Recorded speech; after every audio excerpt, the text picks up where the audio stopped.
UNSC में भारत को स्थायी सीट देने का समर्थन किया और कहा है कि ब्रिटेन को अब अपनी सुरक्षा परिषद की सीट छोड़ देनी चाहिए क्योंकि ग्रेट ब्रिटेन अब ग्रेट नहीं रहा। किशोर महबूबानी ने संयुक्त राष्ट्र में जरूरी सुधारों पर बात की और कहा, इसमें कोई संदेह नहीं है कि आज भारत संयुक्त राज्य अमेरिका और चीन के बाद दुनिया का तीसरा सबसे शक्तिशाली देश है। यूके को अपनी परमानेंट सीट वीटो का राइट इंडिया को दे देना चाहिए क्योंकि इंडिया का ये हक बनता है कि वो यूनाइटेड नेशन सिक्योरिटी काउंसिल का परमानेंट मेंबर बने।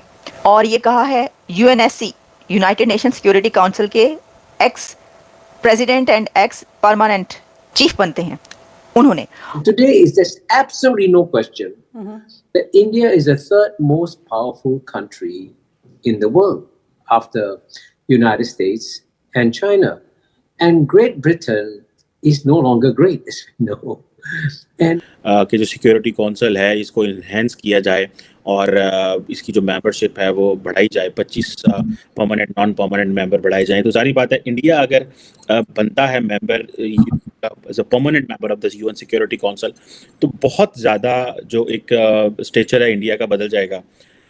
इससे पहले इंडिया को पाकिस्तान की जो खारजा पॉलिसी के जो ऑब्जेक्टिव्स हैं वो किस हद तक भारत का वहाँ पे बैठकर उसको कोई इसको इन्फ्लुएंस कर सकता है, लेकिन जो उसके मुस्तकिल मेंबर हैं जो वो चीज़ चाहते हैं उसके मुताबिक वो चलती है। लेकिन अगेन क्योंकि पाकिस्तान कोई उस तरह का परमानेंट मेंबर तो है नहीं, ना ताकतवर ममालिक है, तो जाहिर है कि ये बहुत से ऐसे मामलात जो अक़वाम मुत्तहिदा की सलामती काउंसिल में जाते हैं उसका पाकिस्तान को नुकसान भी हो सकता है। अगर लेट्स सपोज हमारा neighbour country India United Nation Security Council का परमानेंट मेंबर बनता है तो उसे पाकिस्तान को क्या नुकसान या क्या फायदा होगा?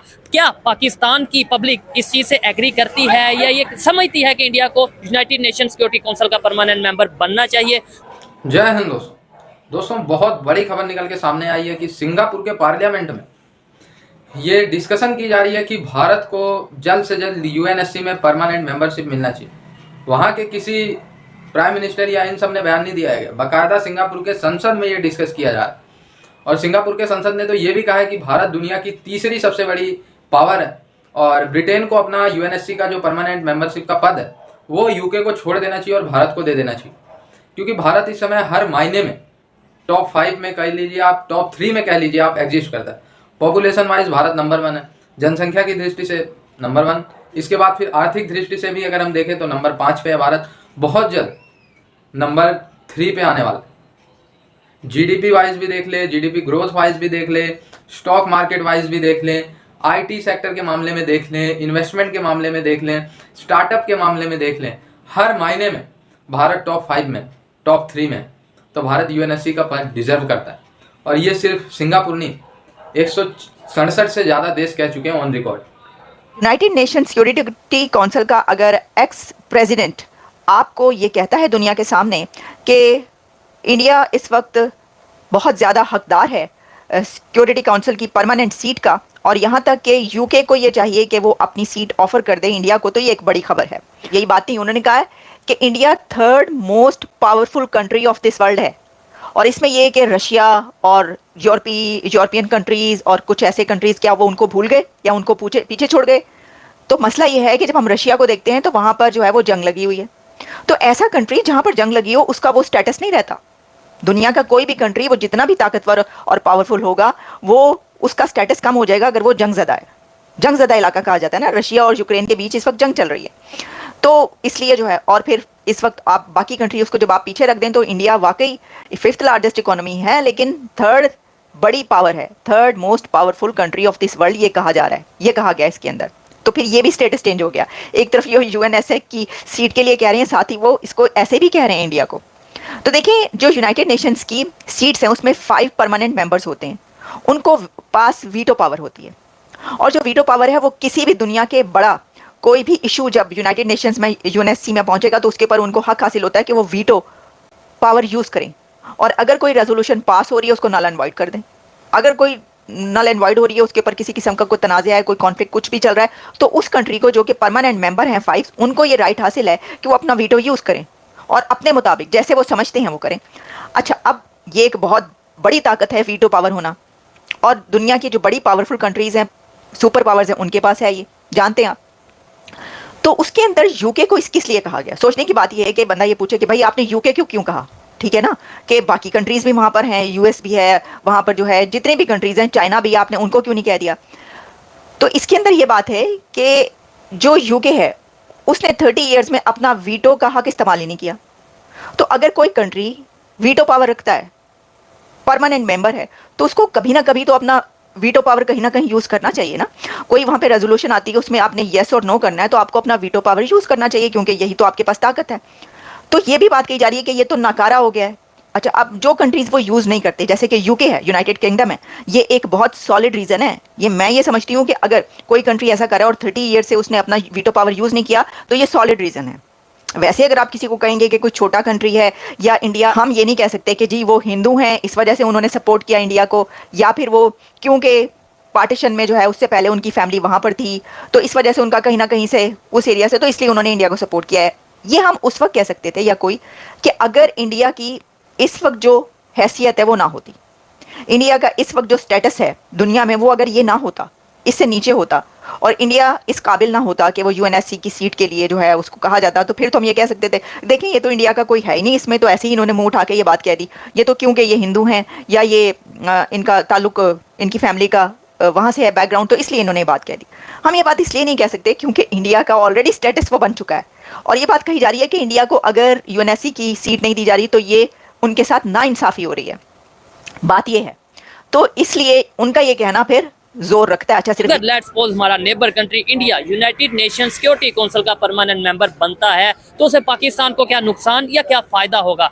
क्या पाकिस्तान की पब्लिक इस चीज से एग्री करती है या ये समझती है कि इंडिया को यूनाइटेड नेशन सिक्योरिटी काउंसिल का परमानेंट मेंबर बनना चाहिए? यूनाइटेड नेशंस की अगर बात करें, इस टाइम 5 परमानेंट मेंबर हैं, और अभी बात ये भी चल रही है कि इंडिया को भी परमानेंट मेंबर बनाया जाए। एलॉन मस्क जो कि दुनिया के अमीर तरीन इंसान है, उन्होंने कुछ टाइम पहले ऐसी स्टेटमेंट दी कि भाई मुझे हैरत है कि इंडिया सबसे ज्यादा आबादी वाला कंट्री होने के बावजूद परमानेंट मेंबर क्यों नहीं है। क्या कहना चाहेंगे? सबसे पहले तो ये बताएं, क्या इंडिया परमानेंट मेंबर बनने का हकदार है? फिर उसके बाद पाकिस्तान के हवाले से अगर आप इस वक्त हिंदुस्तान की सूरत हाल को अगर देखेंगे ना, वहाँ पे अच्छा जो लोगों के साथ वहाँ पे हो रहा है, मुसलमानों की जो कत्लो गारत गिरी हो रही है, ठीक है, जो दूसरी अकलियत वहाँ पे बसने वाली लोग हैं, अकलियत के बसने वाले लोग हैं, उनके साथ जो हो रहा है वहाँ पे, तो उसको अगर आप उस सिनेरियो में देखेंगे तो फिर तो उनका बनता ही नहीं है। अच्छा, क्योंकि यूनाइटेड नेशन के अंदर वो लोग होने चाहिए कुछ जो दुनिया में अमन चाहते हैं, जो दुनिया के अमन के खिलाफ है, उन लोगों का तो इसके बीच में कोई मुदाखलत होनी नहीं चाहिए। चले ठीक है, आपने बोला जो इस टाइम हिंदुस्तान में हो रहा है उसके ऊपर बात करेंगे, क्या हो रहा है क्या नहीं हो रहा माइनॉरिटीज के साथ, और पाकिस्तान में क्या हो रहा है। लेकिन चाइना यूनाइटेड नेशन का परमानेंट मेंबर है, चाइना का परमानेंट मेंबर है ना। हाँ, लेकिन वहाँ पे जो मुस्लिम्स हैं उनके साथ क्या, जो चाइनीज मुस्लिम है उनकी क्या कंडीशन है, क्या वो आज़ाद हैं? चाइना की अगर आपके मीडिया की तवज्जो की अगर कोई रिपोर्ट उठा लेना तो वो इंडिया से उसके जो मतलब हिस्से हैं वो आपको बड़े डिफरेंट मिलेंगे। ठीक है, लेकिन वो हमारा मीडिया है ना, उसमें चाइना हमारा फ्रेंड है, तो इसलिए वो हमें इससे थोड़े मुस्लिम मिलेंगे। आपसे आप वो उसके ऊपर बात करेंगे कि वहाँ पे क्या कंडीशन और ह्यूमन राइट की जो रिपोर्ट है, या पाकिस्तान को लेके पाकिस्तान में क्या वायलेशन हो रही है। दोस्तों, अभी तक 167 से ज़्यादा देश ऑन रिकॉर्ड ये बात कह चुके हैं कि भारत को यूएनएससी में परमानेंट मेंबरशिप मिलना चाहिए, और 167 देश कम नहीं होते दोस्तों। अगर हम बात करें, अभी तक तो लगभग 204 या 205 यूएनएससी में सदस्य हैं, उसमें से 167 देश इंक्लूडिंग 4 P4 के मेंबर, यानी परमानेंट के भी 4 कह चुके हैं कि भारत को मिलना चाहिए। सिर्फ और सिर्फ चाइना की वजह से अभी तक पूरा यूएनएससी नतमस्तक है, और चाइना के वजह से यूएनएससी में भारत को परमानेंट मेंबरशिप नहीं मिल रही। मतलब 4 की वैल्यू कम है, 1 की वैल्यू ज़्यादा हो गई। 167 देशों की वैल्यू कम है, सिर्फ 1 देश की वैल्यू ज़्यादा हो गई। ये कहाँ का न्याय है भाई? जब यूएनएससी में एक ही बंदा सब कुछ कर सकता है तो यूएनएससी का मतलब क्या है? इसी तरीके से फिर यूएनएससी मेरे ख्याल से किसी को फिर न्याय नहीं दिला पाएगा। जब यहाँ मेंबर ही चेंज नहीं हो सकते तो फिर यूएनएससी क्या न्याय दिलाएगा? इसीलिए बड़े बड़े युद्ध चलते रहते हैं, बड़ी बड़ी चीज़ें हो जाती हैं इंटरनेशनली। कोई भी देश किसी को कुछ भी कर देता है, छोटे देशों को, ठीक है। यूएनएससी कुछ नहीं कर पाता क्योंकि यूएनएससी अपंग है भाई। और भारत ने तो वैसे भी अल्टीमेटम दे रखा है कि अगले यूएनएससी का जो मीट है उसमें अगर भारत को परमानेंट मेंबरशिप नहीं मिलती तो भारत यूएनएससी में एक्टिवली पार्टिसिपेट नहीं करेगा, और ये भारत का बहुत अच्छा कदम है। अब यूएनएससी की मीटिंग जो अगली है वो कब होने वाली है, इसको लेकर अभी तक कोई भी कंफर्मेशन नहीं आई। वैसे यूएनएससी की सालाना मीटिंग जरूर होती है, तो इस साल भी जरूरी होगी। अब किस महीने होगी ये कंफर्मेशन आनी है, उसमें बात होगी कि भाई किस देश को या यूएनएससी में कैसे चेंजेस लाने हैं, वो देखने लायक हो। जयशंकर साहब ने ऑलरेडी कह रखा है हालांकि कि अगर इस बार भारत को यूएनएससी में सीट नहीं मिलती है परमानेंट तो भारत कुछ और करेगा।